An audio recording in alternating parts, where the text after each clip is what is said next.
2025 IPL போட்டி பார்த்தீங்கன்னா, இந்த மாதம் 22ஆம் தேதி கோலாகலமாக ஸ்டார்ட் ஆகுது. இதற்காக ரசிகர்கள் ஆவலுடன் காத்துட்டு இருக்காங்க. இந்த ஐபிஎல் போட்டியில சிஎஸ்கே அணியில யார் யார் எந்த ஆர்டர்ல இறங்குவாங்க, சிஎஸ்கே உடைய 11 அணி எப்படி இருக்கும் அப்படின்றத இந்த வீடியோல நம்ம பார்க்கலாம். மேலும் ஒரு ஸ்பெஷலான விஷயம் இருக்கு. அதனை வீடியோ எண்ட்ல பார்த்து நீங்க என்ஜாய் பண்ணுங்க. Captain Ruturaj Gaikwad, Devon Conway ஆகிய 2 பேருமே தொடக்க வீரர்களாக இறங்க வாய்ப்பு இருக்கு. 2 பேருமே 2023ஆம் ஆண்டு ஐபிஎல் போட்டியில மிகவும் வெற்றிகரமாக விளையாடி இருக்காங்க. மேலும் 2025ஆம் ஆண்டு ஐபிஎல் போட்டியிலுமே அதே ஃபார்ம் மீண்டும் பெற ஆர்வமாக இருப்பாங்க. சூப்பர் ஃபார்ம்ல இருக்கும் ரச்சின் ரவீந்திரா 57 உடைய கூற்றுப்படி 3வது இடத்துல களமிறங்குறாரு. தீபக் ஹுடா, ராகுல் திரிபாதி அல்லது விஜய் சங்கர் ஆகியோர்ல ஒருவர் 4வது இடத்துல களமிறங்குவாங்க 57 சொல்லியிருக்காரு. ஸோ அதாவது பாத்தீங்கன்னா 5வது இடத்துல பவர் ஹிட்டர் சிவம் துபே இருப்பாரு. அடுத்ததாக ரவீந்திர ஜடேஜா 6வது இடத்தை பிடிப்பாரு. ஆல்ரவுண்டர் பேட்டிங் மற்றும் பந்துவீச்சுல அணிக்கு முக்கிய பங்கும் வகிக்கிறாரு. சென்னை சூப்பர் கிங்ஸ் அணியில MS தோனி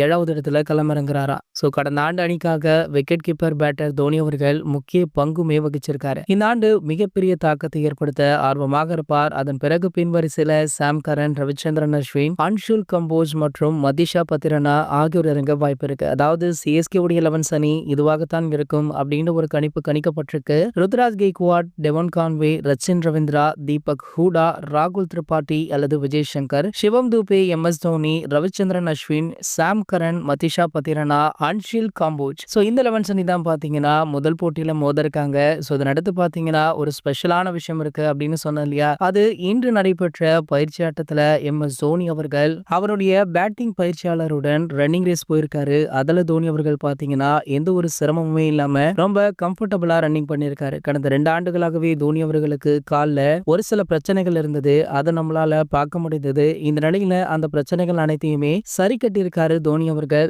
இந்த தகவல் சிஎஸ்கே ரசிகர்களுக்கு ஒரு மகிழ்ச்சிகரமான செய்தியாக அமைஞ்சிருக்கு. இது போன்ற கிரிக்கெட் செய்திகளை பத்தி நீங்க உடனே தெரிஞ்சுக்க நம்மளுடைய கிரிக்கெட் நியூஸ் அப்டேட்ஸ் அப்படின்ற நம்ம சேனலை சப்ஸ்கிரைப் பண்ணிக்கோங்க.